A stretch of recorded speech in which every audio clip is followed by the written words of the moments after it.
Lantas apa yang menyebabkan aksi tembok-menembok menutup akses jalan marak terjadi saat terjadi sengketa lahan? Sudah bersama kami ada sosiolog dari Universitas Negeri Jakarta, Ibu Yuanita Aprilandini Siregar. Selamat siang Ibu Yuanita. Selamat siang. Baik, Ibu, tadi kita lihat ada 3 lokasi yang melakukan aksi tembok-menembok. Ini apakah menjadi tren dipilih saat terjadi sengketa lahan antar warga?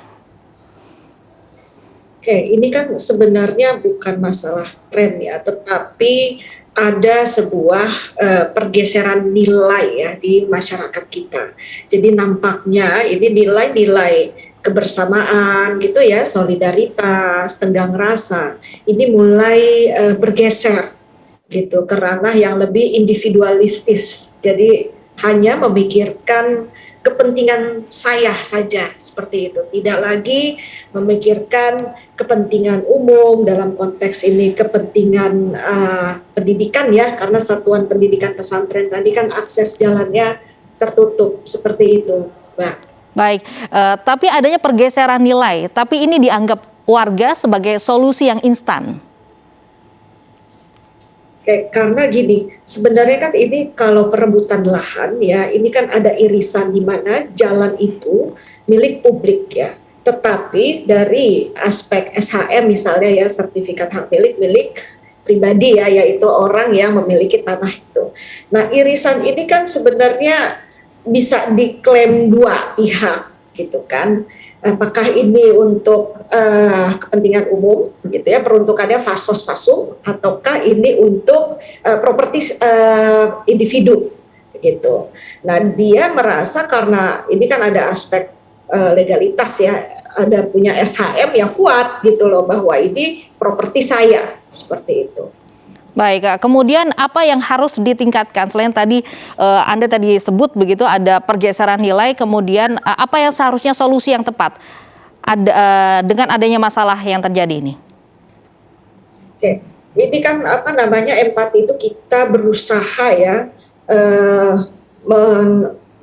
merasakan kondisi yang sama dengan seseorang. Kalau kita ada di kondisi seperti itu, bagaimana gitu. Nah, ini kan harus ada contohnya di level masyarakat ya.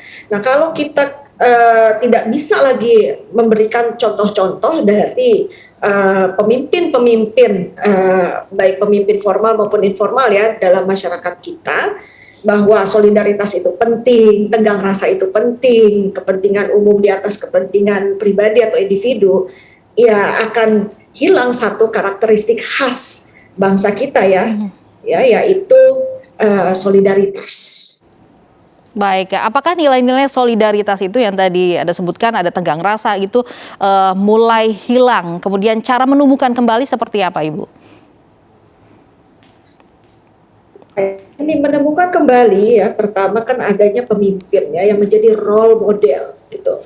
Nah, yang kedua memang melalui institusi pendidikan ya, tidak lagi mengajarkan karakter-karakter khas bangsa Indonesia ini sebenarnya hafalan semata gitu ya. Kita kan tahu ya, tenggang rasa, solidaritas gitu kan ada di pelajaran Pancasila dan kewarganegaraan, tetapi lebih aplikatif lah sifatnya, jangan lagi hafalan. Jadi masyarakat melihat contoh di pemimpinnya, kemudian di institusi pendidikan juga diajarkan dengan aplikasi ya, bukan dengan hafalan. Baik, terima kasih Ibu Yuanita, seorang sosiolog sudah bergabung bersama kami di Anyus Siang.